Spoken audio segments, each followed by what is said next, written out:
سورہ الحمد اور 3 مرتبہ سورہ توحید کی تلاوت فرما کر مرحوم و مغفور حاجی محمد حسین شفیع زادے کی روح کو ایصال فرما دیجیے۔ بسم اللہ الرحمن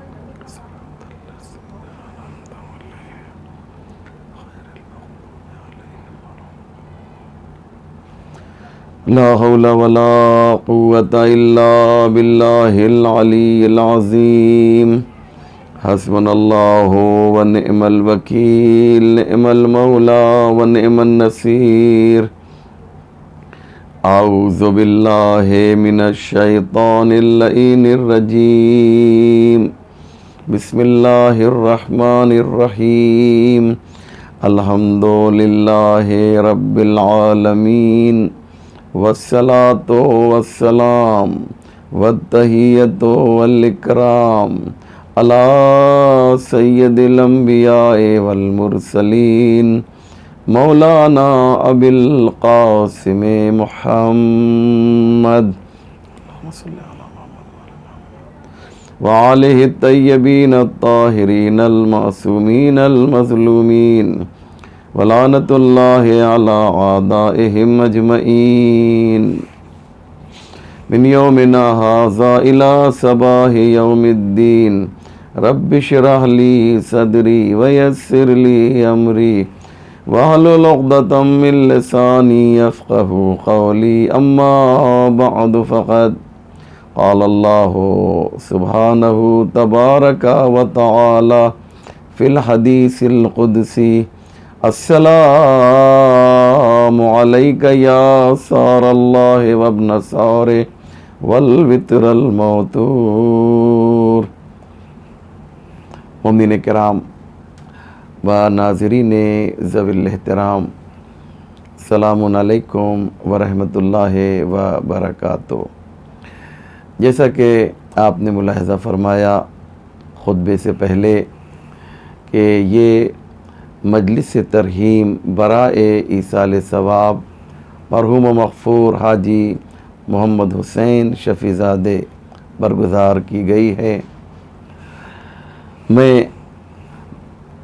یہ بات عرض کرنا چاہتا ہوں کہ کبھی بھی کسی کی تعریف کرنا ہو تو تعریف برائے تعریف نہیں ہونا چاہیے، یا یوں کہا جائے کہ سامنے والے کو خوش کرنے کے لیے تعریف نہیں ہونا چاہیے، بلکہ جب کسی کی تعریف ہو تو ذہن میں یہ بات ہو، یہ نیت ہو کہ فلاں کی تعریف اس لیے کی جائے تاکہ لوگ ایسا ہی بننے کی کوشش کریں، فلاں کی تعریف اس لیے کی جائے کہ لوگ اس کے نقش قدم پر چلنے کی کوشش کریں، اس سے سبق لیں، لیسن لیں اور درس لیں۔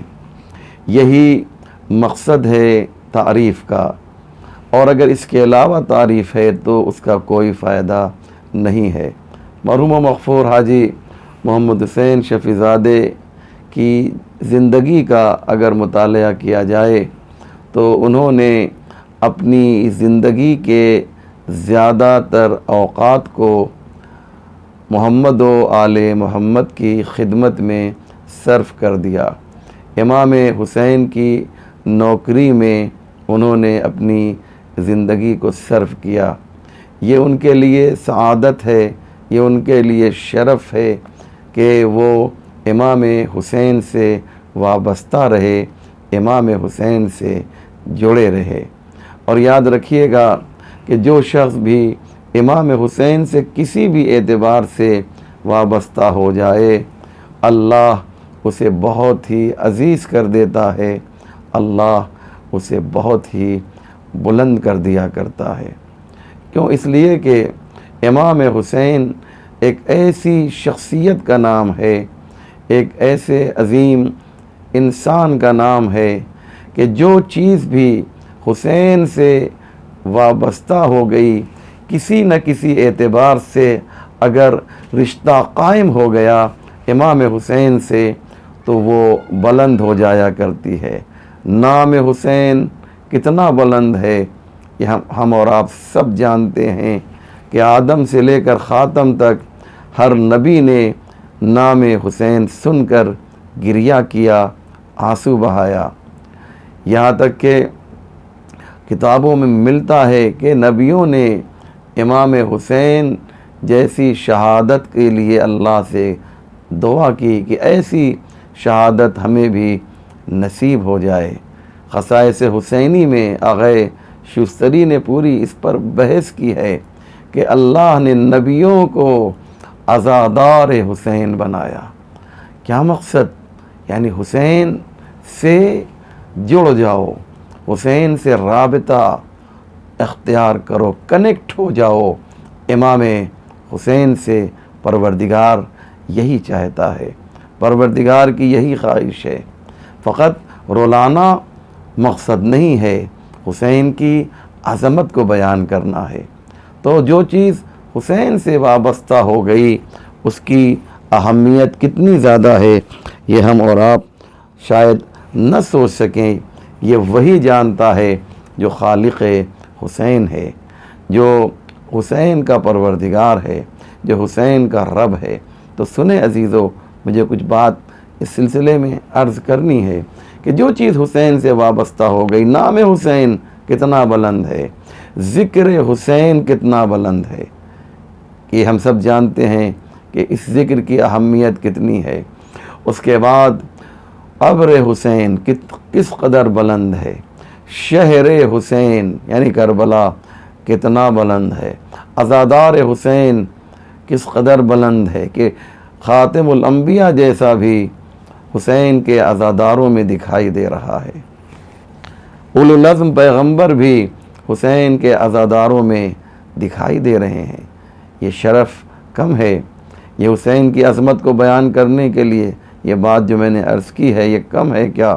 اس کے بعد آپ دیکھیں کہ تربت حسین، خاک کربلا جو حسین سے وابستہ ہو گئی وہ اتنی بلند ہو گئی کہ اسے خاک شفا کا درجہ عطا کر دیا گیا۔ کسی کی شان کو میں کم نہیں کرنا چاہتا ہوں، لیکن جائیے آپ ہمارے علماء اور مراجع سے پوچھئے، خاک کربلا کے علاوہ کسی بھی شہر کی خاک شفا نہیں ہے، خاک مدینہ خاک شفا نہیں ہے، خاک کعبہ خاک شفا نہیں ہے، خاک مشہد و سامرہ و کاظمین و نجف و خاک قم یہ خاک شفا نہیں ہے۔ صرف اور صرف اگر کوئی خاک شفا بنی ہے تو وہ کربلا کی مٹی ہے۔ اللہ اکبر۔ اور سنیں آپ، امام حسین کے جو انصار ہیں جو آپ کے ساتھ شہید ہوئے، وہ خود امام حسین نے بیان کیا کہ ایسے چاہنے والے نہ میرے نانا کو ملے، نہ میرے بابا کو ملے، نہ میرے بھیا کو ملے۔ یعنی کیا مقصد؟ جو حسین کے چاہنے والے انصار ہیں جنہوں نے اپنی جان قربان کی کربلا میں، وہ بھی جب شہداء کی فہرست آئے گی تو ان میں وہ بالکل الگ نظر آئیں گے۔ حسین کے چاہنے والے اتنے بلند ہیں کہ حسین ان پر فخر کر رہے ہیں، حسین ان پر ناز کر رہے ہیں، حسین ان پر افتخار کر رہے ہیں۔ بہت آسانی سے آپ نے یہ میری بات سن لی کہ حسین جس پر کائنات ناز کر رہی ہو، جس پر خدا ناز کر رہا ہو، جس پر خدا فخر و مباحات کر رہا ہو، اسے حسین کہا جاتا ہے۔ اور حسین جن انصار پر ناز کریں کہ شب عاشور یہی تو کہا تھا نا، نانا میرے جیسے چاہنے والے ہیں، آپ کے نہیں ہیں، بابا جیسے مجھے چاہنے والے ملے آپ کو نہیں ملے۔ اس کے بعد بھیا حسن کی طرف قبر کی طرف رخ کر کے کہا، بھیا جیسے میرے چاہنے والے ہیں آپ کو بھی ویسے نہیں ملے۔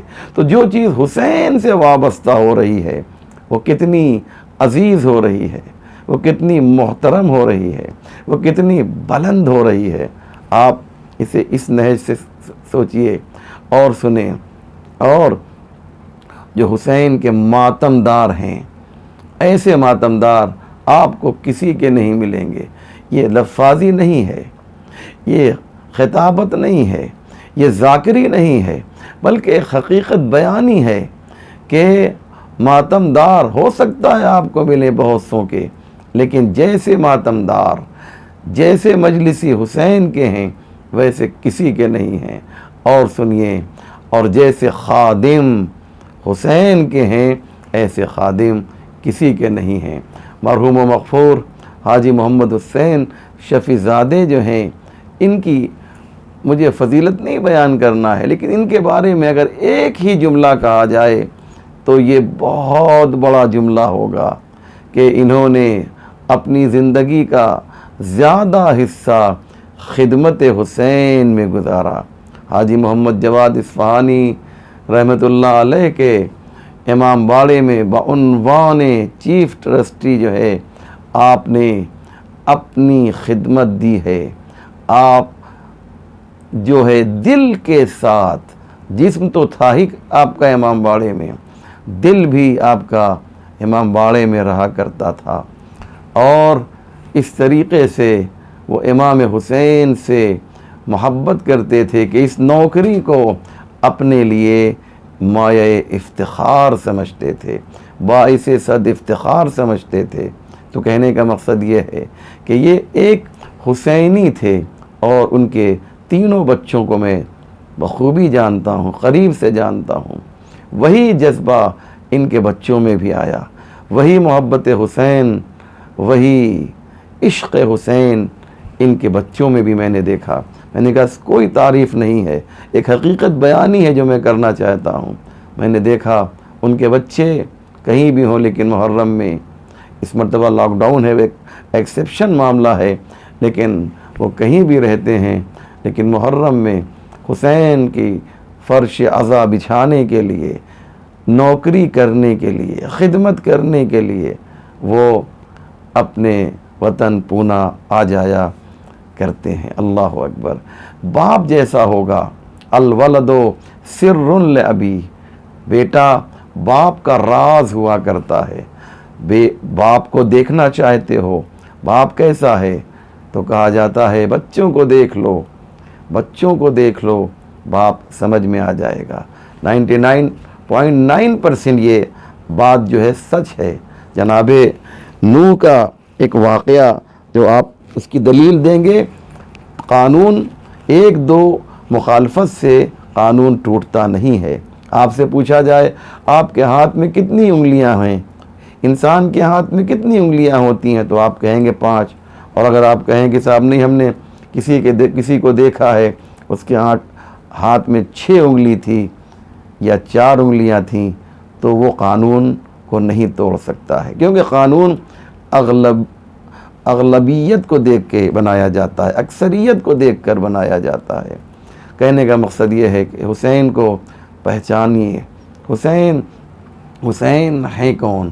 اس لیے جس نے حسین کو پہچان لیا وہ اتنا بلند ہو گیا کہ کربلا میں آیا. کیا پیغمبر اسلام نے امام حسین کے بارے میں فضائل بیان نہیں کیے تھے؟ میں آپ سے ایک سوال کرنا چاہتا ہوں. امام حسین کے سلسلے میں مختلف موقعوں پر پیغمبر اسلام نے عظمت حسین کو بیان کیا ہے، اور اللہ نے بھی چاہا کہ حسین کی فضائل اور حسین کی عظمت کو بیان کیا جائے. اور آپ دیکھیں کہ کس طریقے سے جو ہے پروردگار امام حسین کو پہچانوانا چاہتا ہے. ایک زیارت ہے، آپ سب وہ زیارت پڑھتے ہیں. میں چاہتا ہوں کچھ باتیں اس زیارت کے سلسلے میں آپ کی خدمت عالی میں عرض کروں کہ یہ زیارت عاشورہ ہے. زیارت عاشورہ جو ہے یہ وہ زیارت ہے کہ جسے پروردگار عالم نے بطور ہدیہ امام حسین کے چاہنے والوں کو دیا ہے. یاد رکھیے، ایک بہت اہم بات میں کہنے جا رہا ہوں کہ جب انسان کوئی اچھا کام کرتا ہے تو اسے ہدیتاً تحفتاً کچھ دیا جاتا ہے. آپ کا بیٹا، آپ کا چھوٹا بھائی کوئی اچھا کام کرتا ہے تو اسے بطور تحفہ کچھ دیا جاتا ہے. کسی نے بڑی اچھی بات کہی کہ ہمارے دلوں میں جو محبت حسین ہے یہ بہت اچھا کام ہے. یہ جو ذکر حسین ہم کرتے ہیں، اللہ نے جو ہے اس کے بدلے میں ہمیں کیا دیا؟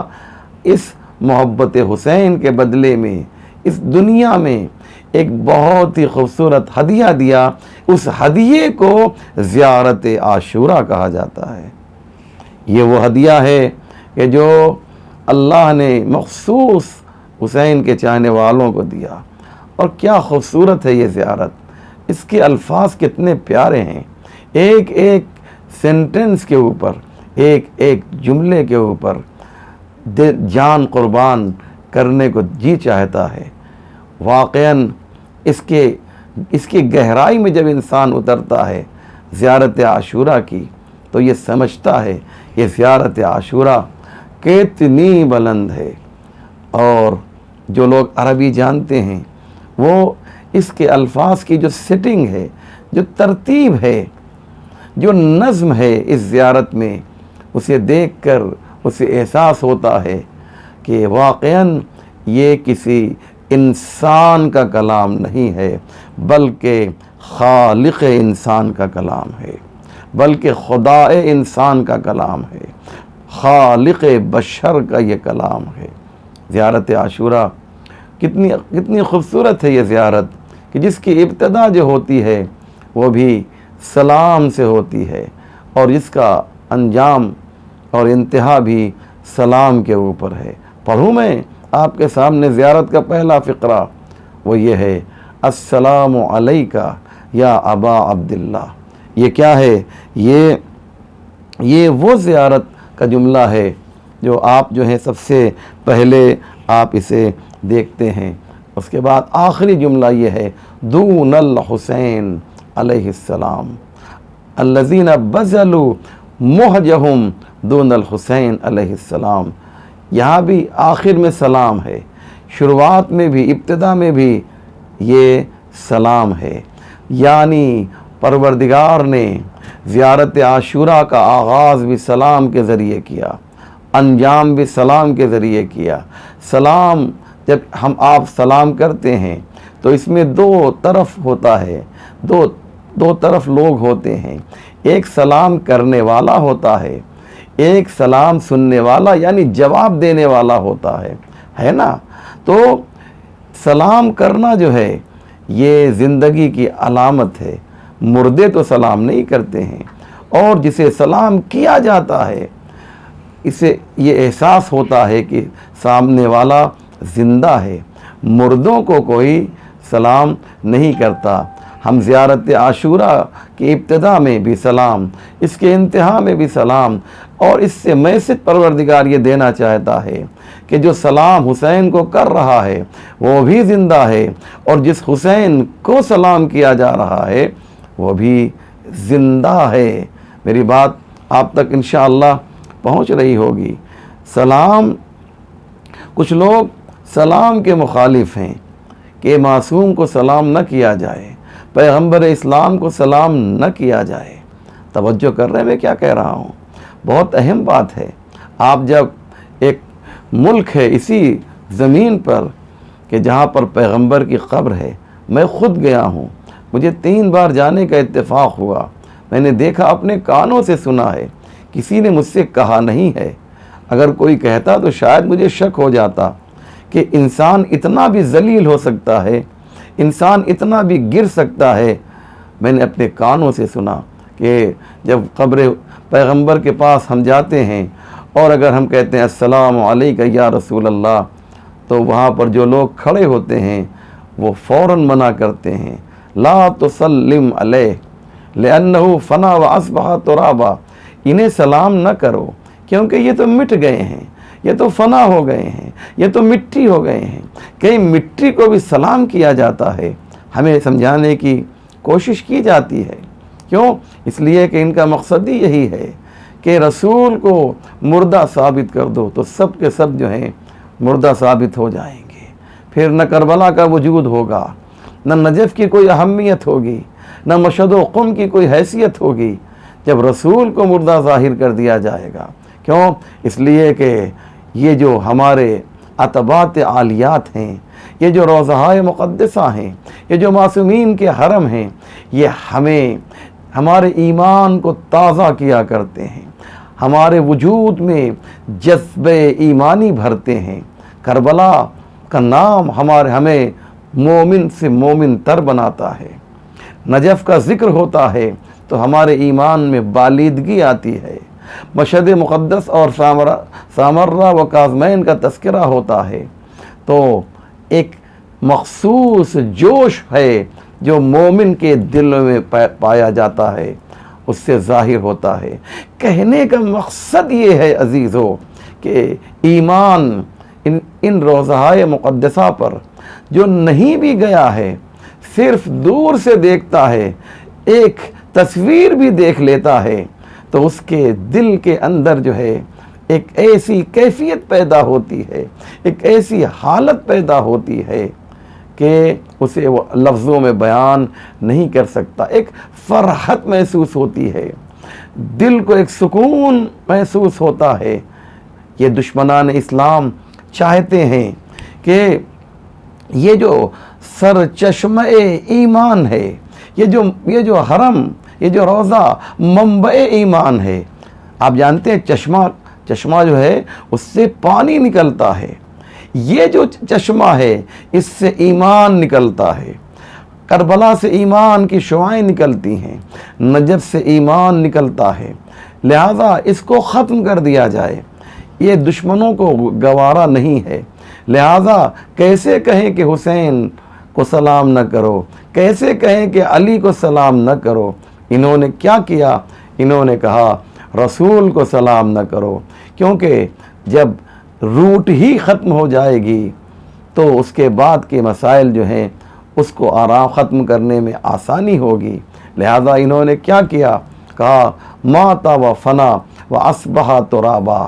زیارت عاشورہ نے ایسے لوگوں کو تماچا رسید کیا ہے، ایسے لوگوں کو ضرب کاری لگائی ہے، ان لوگوں کو تماچا لگایا ہے، ان لوگوں کے جو ہے منصوبے کو خاک میں ملایا زیارت عاشورہ نے، اور کہا دیکھو زیارت عاشورہ کا پہلا جملہ سلام ہے اور آخری پہلا لفظ سلام ہے اور آخری لفظ بھی سلام ہے۔ میری بات آپ تک پہنچ رہی ہے نا انشاءاللہ؟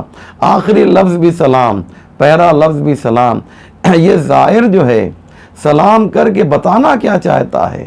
بتانا یہی چاہتا ہے کہ دنیا والو ہوش کے ناخون لو، اے دشمنان اسلام ذرا ہوش میں آ جاؤ، اے اسلام دشمن طاقتیں، تم ہمارے نبی کے فضائل کو کم کرنا چاہتے ہو، اے اسلام دشمن طاقتوں، تم یہ چاہتے ہو کہ نبی کی شخصیت جو ہے ختم ہو جائے۔ زیارت عاشورہ آگے بڑھ کر بتاتی ہے کہ حسین زندہ ہیں تبھی تو ہم سلام کر رہے ہیں۔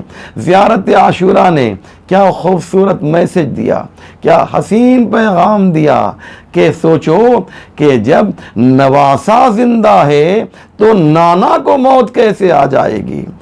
جب نواسہ نہیں مر سکتا ہے تو اس کا نانا کیسے مر جائے گا؟ یہ ہے پیغام زیارت عاشورہ، یہ ہے میسج آف زیارت عاشورہ کہ جس نے یہ بتایا کہ حسین ابن علی زندہ ہیں۔ لہذا عزیزو میں بہت زیادہ آپ کا وقت لینا نہیں چاہتا ہوں، حسین بھی زندہ ہیں، اور حسین تو فقط زندہ نہیں ہیں بلکہ مقسم حیات کہا گیا حسین کو۔ مقسم حیات جانتے ہیں کسے کہتے ہیں؟ مقسم حیات یعنی زندگی تقسیم کرنے والا، زندگی بانٹنے والا۔ رسول مقسم حیات ہیں، رسول زندگی تقسیم کرنے والے ہیں۔ تم یہ کہتے ہو کہ رسول زندہ ہیں یا مردہ ہیں، ہم تو اس پر بحث ہی نہیں کرتے ہیں کہ رسول زندہ ہے یا مردہ ہیں، بلکہ ہماری بحث تو یہ ہے کہ رسول وہ ہیں جو زندگیاں تقسیم کرتے ہیں، حسین وہ ہیں جو زندگیاں تقسیم کرتے ہیں۔ حسین آئے تو فطرس کو زندگی دی، جانے لگے تو حر کو زندگی عطا کی۔ یہ حسین ہیں، انہیں پہچانو، ھذا حسین فارفوہ، حسین کی معرفت حاصل کرو، حسین کیا ہیں اسے پہچان لو، اور جب تم حسین کو پہچان لو گے تو تمہیں رسول بھی سمجھ میں آ جائیں گے۔ کیوں؟ دلیل سنیے، میں قرآن سے دلیل پیش کرتا ہوں۔ یا ایھا الذین، قرآن میں پروردگار عالم ارشاد فرما رہا ہے، یا ایھا الذین آمنوا استجیبوا للہ وللرسول اذا دعاکم لما یحییکم، اے ایمان لانے والو جب تمہیں اللہ اور رسول آواز دے، پکارے تو اس کے پکار کو سنو۔ کیوں؟ اس لیے کہ جب تم رسول کی آواز کو سنو گے، اللہ کی آواز پر لبیک کہو گے، تو وہ تمہیں زندگیاں عطا کریں گے۔ رسول کی آواز جو ہے جس طریقے سے کل گونج رہی تھی، کیا آج رسول کی آواز گونج نہیں رہی ہے؟ کیا آج ہمیں لبیک نہیں کہنا ہے رسول کی آواز پر؟ تو اگر کل کا رسول جو ہے وہ زندگی عطا کر رہا تھا تو آج کا رسول بھی زندگی عطا کر رہا ہے۔ اگر رسول زندگی عطا نہ کریں تو قرآن سے کم اس آیت کو نکال لینا چاہیے، کیونکہ اگر رسول مر چکا ہے تو زندگی کیسے دے گا؟ تو پھر قرآن کی آیت کی ضرورت کیا ہے؟ تو قرآن کے اندر اس آیت کا پایا جانا اس بات کی دلیل ہے کہ جس طریقے سے پیغمبر کل زندگی عطا کرتے تھے، آج بھی اسی طریقے سے زندگی عطا کر رہے ہیں۔ قرآن میں اس آیت کا پایا جانا اس بات کی طرف اشارہ کر رہا ہے۔ بس عزیزو، اس سے زیادہ مجھے آپ کی خدمت میں کچھ پیش نہیں کرنا ہے۔ میں نے عرض کیا کہ ایک محب حسین کی مجلس تھی، ایک خادم حسین کی مجلس تھی، لہٰذا میں نے چاہا کہ آج کی مجلس جو ہے امام حسین علیہ السلام پر پیش کی جائے، کیونکہ یقیناً مرحوم اس ذکر سے بے انتہا مسرور ہوں گے، بے انتہا خوش ہوں گے۔ ہاں عزادارو، مجھے بہت ہی سکون مل رہا ہے اس وقت یہ مجلس پڑھ کر۔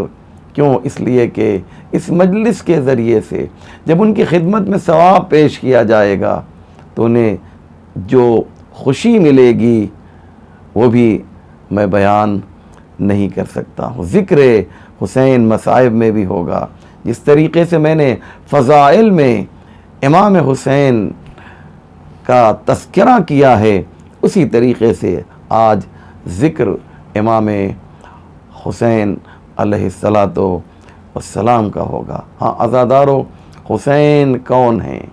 آدم سے لے کر خاتم تک سب نے حسین پر گریہ کیا ہے، جیسا کہ میں نے اشارہ کیا، اور اگر شہادت سے پہلے حسین پر گریہ انبیاء کر سکتے ہیں تو کیا شہادت کے بعد ہم حسین پر گریہ نہیں کر سکتے؟ شہادت کے بعد کیا ہم حسین کا ماتم نہیں کر سکتے؟ کیوں؟ اس لیے کہ میں نے ایک مجلس میں عرض کیا تھا کہ امام حسین نے فرمایا تھا، انا قتیل الابرار، میرے شیعوں مجھے پہچانو میں کون ہوں، مجھے رلا کر قتل کیا گیا ہے۔ ہاں عزادارو، امام حسین عاشور کا دن ہے اور حسین کا ایک ہی کام ہے، وہ مقتل میں جاتے ہیں، میدان میں جاتے ہیں، اور جانے کے بعد جو ہے وہ شہداء کے جنازے کو لے کر آتے ہیں۔ ذرا تصور کیجئے، ذرا آپ اس گہرائی میں تو اتریے کہ ایک جنازہ لانا کتنا اہم ہوتا ہے۔ انسان جو ہے ٹوٹ جایا کرتا ہے، لیکن حسین مختلف جنازوں کو لے کر آپ آئے ہیں، دیکھا ہے اپنے آنکھوں سے، اپنے جوان کو ایڑیاں رگڑتے ہوئے دیکھا، اپنے آنکھوں سے حسین نے علی اصغر کے گلے پر تیرے سے شعبہ لگتے ہوئے دیکھا، یہ کم ہے، یہ اذیت کم ہے عزیزو۔ اور اس کے بعد حسین ابن علی نے علی اصغر کو جب لیا تو آپ کو یاد کیا۔ میں دونوں باتیں آپ کی خدمت میں عرض کرنا چاہتا ہوں کہ ایک محب حسین کی مجلس ہے، تو تمام محبان حسین سے میں ایک گزارش کرنا چاہتا ہوں، یہ نہ سمجھیے کہ فقط آپ حسین سے محبت کرتے ہیں، حسین بھی آپ سے اتنی ہی محبت کرتے ہیں۔ ہاں عزادارو، جب عصر عاشور جو ہیں امام حسین سید سجاد کے پاس آئے ہیں، رخصت آخر کے لیے آئے ہیں، تو آواز دی، میرے لال سید سجاد، تمہیں میرے بعد مصیبتوں کا سامنا کرنا پڑے گا، پریشانیوں کا سامنا کرنا پڑے گا، تمہیں کربلا سے کوفہ اور کوفے سے شام اسیر کر کے، تمہاری ماں اور بہنوں کی چادریں چھین کر، بے مقنع چادر کبھی ابن زیاد کے دربار میں لے جایا جائے گا، کبھی یزید کے دربار میں لے جایا جائے گا۔ اے بیٹا سید سجاد، صبر کرنا میرے لال، صبر کرنا، میں رموز و اسرار امامت و اسلام تمہیں پیش کر رہا ہوں، اور سنو میرے لال، تمہیں آزادی ملے گی، تمہیں رہائی ملے گی۔ اے میرے لال سید سجاد، دیکھو آپ ذرا اندازہ لگائیں، ایسے موقع پر حسین کس کو یاد کر رہے ہیں؟ وہ حسین کون ہیں جو سید سجاد کے پاس ہیں؟ ارے یہ وہی حسین ہیں جو علی اکبر کا جنازہ دیکھ کر آئے ہیں، جو عباس کا جنازہ دیکھ کر آئے ہیں۔ ہاں عزادارو، یہ حسین وہی ہیں جو 6 مہینے کے بچے کا جنازہ بھی اپنے ہاتھوں میں لے کر انہیں دفن کیا ہے حسین نے، اس بچے کا جنازہ بھی حسین نے اپنے ہاتھوں سے دفن کیا ہے۔ ایسے موقع پر انسان کی عقل و حواس کام نہیں کرتے، لیکن حسین نے اس موقع پر بھی آپ کو فراموش نہیں کیا۔ اے میرے لال سید سجاد، جب قید شام سے چھوٹ کر مدینے جانا تو میرے شیعوں کو میرا سلام کہہ دینا، اجرکم اللہ، میرے شیعوں کو میرا سلام کہہ دینا، اور کہنا حق وفا تو یہی ہے کہ جب وہ ٹھنڈا پانی پیے تو حسین غریب کی پیاس کو یاد کر لیں۔ حسین نے آپ کو اس موقع پر بھی فراموش نہیں کیا، آپ نے خوب گریہ کر لیا۔ مجھے اس بات کا احساس ہے، میں یہیں پر مجلس کو ختم کر دیتا، لیکن چاہتا یہ ہوں کہ آپ اندازہ لگائیں کہ امام حسین آپ سے کتنی محبت کرتے ہیں کہ جب علی اصغر کیے کہ گلے پر ہرملا کا تیرے سے شعبہ لگا ہے، 3 پھل والا تیر ہرملا کا علی اصغر کے گلے پر لگا۔ روایت کہتی ہے فن قلب الصبیو علی ید الامام، تیر اتنا وزنی تھا کہ بچہ امام کی آغوش میں پلٹ گیا۔ حسین نے اس موقع پر جب علی اصغر کے گلے سے خون نکل چکا، علی اصغر کی شہادت واقع ہو چکی، تو حسین نے عباس کو یاد نہیں کیا، حسین نے علی اکبر کو یاد نہیں کیا، یہاں تک کہ حسین نے اپنی والد گرامی فاطمہ زہرا، والد بزرگوار مولا علی کو بھی یاد نہیں کیا، اپنے نانا رسول خدا کو بھی یاد نہیں کیا، بلکہ علی اصغر کی ننھی سی لاش کو حسین اپنے ہاتھوں پہ لے کر آواز دے رہے ہیں، شیعتی ما ان شربتم ماس بن فذکرونی او سمعتم بے غریب او شہید فندبونی۔ اے میرے شیعوں، کاش تم کربلا میں ہوتے تو تم دیکھتے کہ میں کس طریقے سے علی اصغر کے لیے پانی مانگ رہا تھا، لیکن دشمنوں نے تیرے سے شعبہ سے شہید کر دیا۔ وَسَيَعْلَمُ الَّذِينَ ظَلَمُوا أَيَّ مُنْقَلَبٍ يَنْقَلِبُونَ إِنَّا لِلَّهِ وَإِنَّا إِلَيْهِ رَاجِعُونَ رِضًا بِقَضَائِهِ وَتَسْلِيمًا لِأَمْرِهِ اللهم بحق محمد وأنت المحمود وبحق علي وأنت العلا وبحق فاطمة وأنت فاطر السماوات والأرض وبحق الحسن وأنت المحسن وبحق الحسين وأنت قديم الإحسان وبحق الأئمة التسعة الطاهرين من ذرية الحسين علیہ السلام۔ یا اللہ، تجھے واسطہ محمد و آل محمد کا پروردگار ہمارے اس مختصر مگر اہم اعمال کو قبول فرما، ہمیں جو پریشان حال ہیں ان کی پریشانیوں کو دور فرما۔ جس مرحوم کے لیے مجلس منعقد کی گئی ہے، مرحوم و مغفور حاجی محمد حسین شفیع زادے کو جوار معصومین میں جگہ عنایت فرما، ان کے درجات کو بلند فرما، ہمارے امام کے ظہور میں تعجیل فرما، ہم سب کو ان کے اعوان و انصار میں شمار فرما۔ ربنا تقبل منا انک انت السمیع